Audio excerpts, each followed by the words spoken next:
Sa pumili na music card, ito ang inyong reading.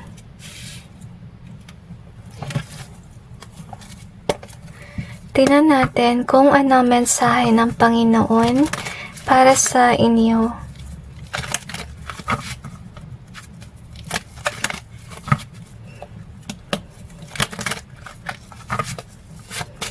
Nasense ko yung regret energy. Hugs to every one of you. It could be somebody na popular naman, or pwede rin yung iba sa inyong ay rich. Pero na-sense ko na may nagpa-backstab sa inyo, or baka pinagtutulungan ka. Maybe sa trabaho, sa eskwela. Yun yung vibe na nasa-sense ko, or pwede rin sa pamilya, pinagtutulungan ka.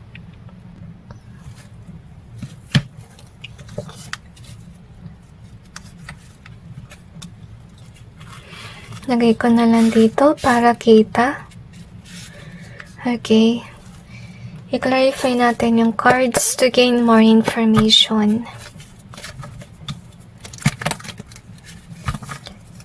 I'm sensing the song Same Ground.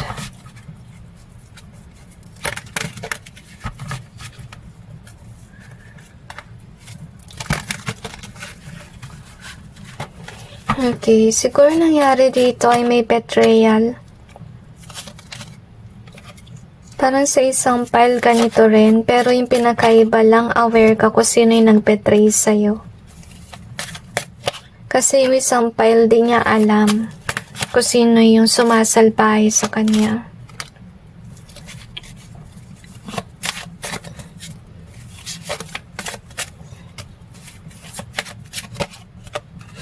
Okay, so yung nangyari dito, may away or kaguluhan na nangyayari.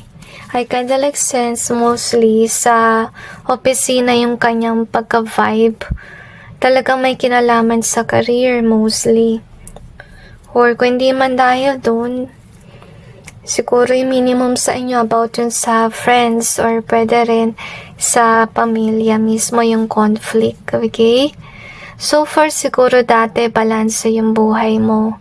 Kaya ka naiinis kasi bigla ka na pag-initan. You know, parang ikaw yung tipong tao siguro na focus ka lang sa work mo. You know, yun lang yung iniisip mo, iniintindi. Pero yun nga, bigla kang sinama sa mga maling bintang. Okay? So, may evidence dito. So, to be honest with you, hinanapan ka ng butas. Kasi kung sino man yung gumawa neto sa'yo, nakita ka niyang mayaman or asensado. Yung ginawa ng tao na nag-backstab sa'yo, yun nga hinanapan ka ng butas, ginawan ka ng istorya, or so forth. Ngayon, gusto sabihin ng Panginoon na huwag kang mag-alala. Kasi dahil sa pangyayari, alam mo na kung sino yung tao na masama sa iyong buhay versus sa nagmamahal sa'yo. Kung sino man yung nakiramay sa'yo or talagang sinuportahan ka kahit na may mga kaaway ka, yun yung tao na mapagkakatiwalaan mo. So far na feel ko talaga na malungkot yung pakiramdam mo kasi feeling mo lahat ng tao ay against sa'yo. So far yung mensahe ng Panginoon na mahal ka niya. At saka may mga tao pa rin naman na nagmamahal sa'yo. So focus ka sa tao nagmamahal sa'yo kaysa sa mga tao na sinungaling at saka nagprotesta ng kung ano-ano man sa'yo. Lesson that we have is this one. So, malungkot yung iba sa inyo kasi maybe nangyari guys kung wala man na ganito na hindi mo na-feel na may tao pang nagsusuporta sa'yo. Gusto sabihin ng Panginoon na siya mismo ay nagmamahal sa'yo. Kung wala kang matagpuan na tao sa ngayon na nagmamahal sa'yo, isipin mo yung Panginoon. Ito yung oras mo para sa Kanya.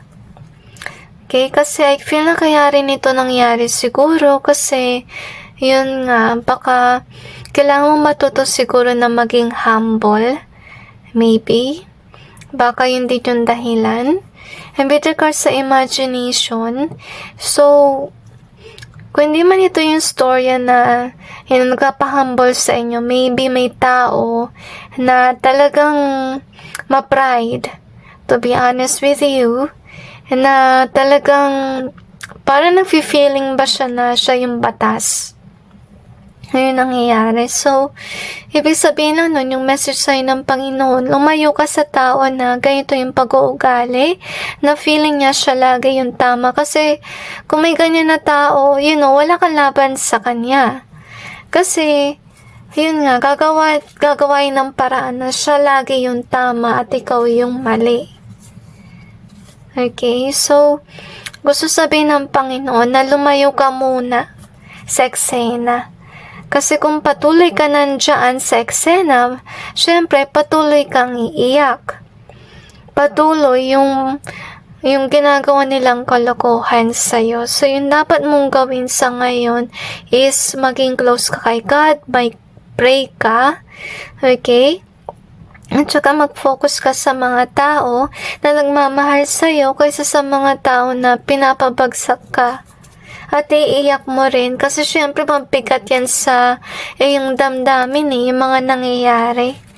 Okay? So far, isa sa regalo sa'yo ng Panginoon, bibigyan ka niya ng pagkakataon na maprotektahan ka laban sa mga taong ito. Yung gift niya sa'yo ay protection, as you can see. At pansin ko rin sa inyong reading, talagang masakit din sa lalamunan yung energy. Kasi maybe nangyari dito, iniiwas ka lalo ng Panginoon sa gulo. Kasi syempre kung magsasalita ka uli, baka naman mangyari niyan is, baka lumabas si pride mo at lalong lumala yung sitwasyon. So kaya tinatawag kayo ng Panginoon to humble yourself na lang. Tapos, protektahan mo syempre yung space mo from these wrong people. At saka nga, iniiwas ka ng Panginoon na magsalita pa, kaya masakit sila lamunan or yung feeling mo na parang wala kang gana mag-post kasi iniiwas ka ng Panginoon sa further na kaguluhan. Kasi remember na less talk, less, mistakes, right? More talk, more mistakes. Yun ang dapat mong isipin din.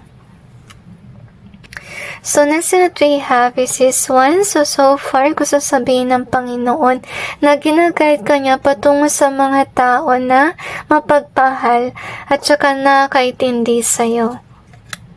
At saka kung may mga tao man na ganito sa iyong buhay na talagang naiinis sa ginagawa mo kasi nakita ko focus ka lang sa work Okay?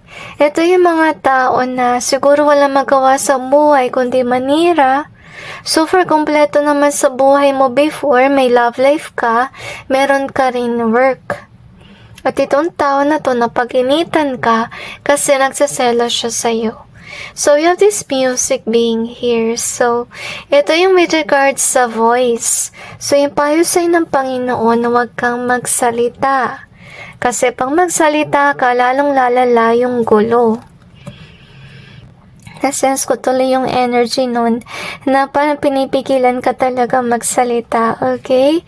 So far, yung gawin mo na lang is to actually leave this situation at saka take some time to heal na lang at saka ika-guide ka ng Panginoon patungo sa mga tamang tao. Tsaka iwasan mo yung toxic na grupo. Kasi kung manatili ka dyan, wala lang, lalo na lang laging may away, may gulo, never ending na lang. Pansinin mo sa ibang grupo na walang katapusan yung away. Hindi magandang grupo yun kasi napaka-toxic. Yung masaklap pa kapag yung moderator ng grupo na yon hindi man lang niya tinatanggal yung masama doon sa grupo. Talagang mapapansin mo na lagi na lang may away kasi hindi nila inaalis yung masamang tao. So, hindi yung dapat mong isipin. Kung mananatili ka rin dyan, magulo. Okay? So, might as well na lumayo ka. At with regards sa yes dito, ibig sabihin lang nun na maybe iba sa inyo nagtatanong, dapat na ba ako umalis sa grupo na yan? Dapat na ba ako mag-resign? And so on. So far guys, sinasabi dito, yes. So we have this one. So kasi magkakasakitan na doon, nagkaroon na ng conflict. We have the open. So even na maging open ka, babarahin ka lang nila. So we have the last in reverse. So ibig sabihin lang nun, gusto sabihin ng Panginoon na hindi mo kawalan na umalis ka doon. Kawalan nila yun. Kasi mawawalan sila na mabuting tao sa kanilang kumpanya or sa grupo, kung ano man yan. Pasensya na guys. Ngayon ko lang napansin na lumabo yung video. So you have the weak in reverse. We also have this one in reverse. So gusto rin sabihin ng Panginoon na hindi ka weak, strong ka. Kasi, I kinda like feel like on your end, you could have tried to defend yourself. You did it already. Okay, hindi weak na lumayo ka sa bagay na talagang komplikado na.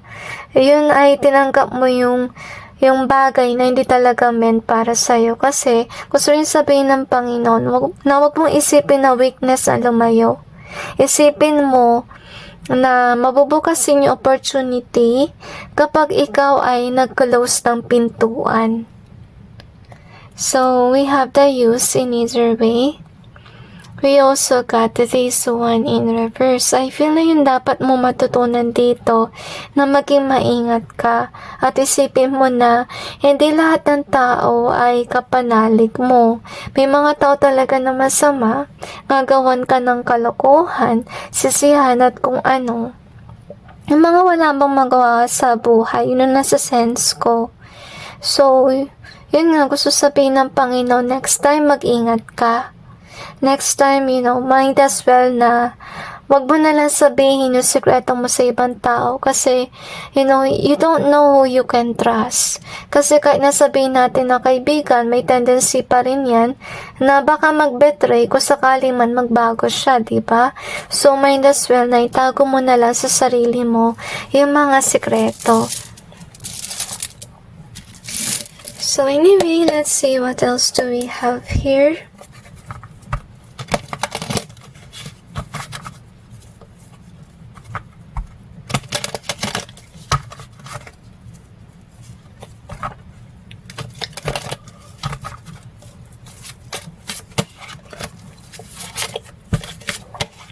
Actually, nakaramdam ako ng antok sa iyong reading.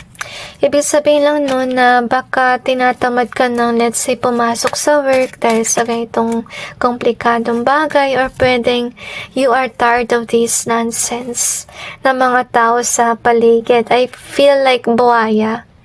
Okay? So, let's see what we have here. So, yun nga yung nararamdaman mo, toxicity. Kaya pati yung katawan mo, parang ayaw na pumasok sa work or sa school, kung ano man yan. Kasi, hindi mo nakikita na may patutunguhan ka. Kasi lagi na lang may conflict or lagi ka na lang dinadown ng mga tao sa paligid. At napapansin mo rin na parang feeling mo rin na hindi sila kawalan. Parang naisip mo rin na siguro sa ibang trabaho, mas malaking kinikita mo. Kasi feeling mo talaga gusto mo nang bitawan nito eh. Kasi panay away na lang, panay conflict. Okay, so far, if ever hindi pa kayo handa na mawalan ng work, suggestion ko lang sa inyo, mag-save na kayo ng pera bago kayo mag-resign or umalis sa work. So, next that we have is this one. So far, ito nga yung pakiramdam mo na wala ka ng patutunguhan. You're not standing in your power sa work na yun at laging ikaw ang nasisisi. Gusto mo sana na may hustisya sa trabaho. So, gusto sabihin ng Panginoon na doon sa kung saan ka man nag-work or saan man ng conflict, wala na nagmamahal. Kung ito na yung pakiramdam mo, natalo ka na, then it's now time for you to quit that and then, try to find another opportunity. At saka kung sakali man dumating si sweldo, might as well na, mag-save ka ng pera. Wag mo munang gastusin yung pera sa mga walang kwentang bagay. Kasi, yun nga, si job balis. Okay? Kung sakali man it's about school matters, na magulo na sa school mo, then might as well na mag-iba ka na lang din ng school. Kaysa naman sa danasin mo to araw-araw na may away, but yung situation na hindi matapos-tapos. Okay? So, gusto ko sana ilagay actually ng Panginoon sa lugar ko sa may nagmamahal sa'yo. Kasi ayaw na niya makita to na lagi kang napupunta dito sa mga tao na wala nang ginawa kundi magpuna, obserbahan ka, and so on. So, anyway, that's it with regards to your reading. Sana guys, makamove kayo sa lugar ko saan talaga meant para sa'yo. So anyway, that's it. And God bless all of you.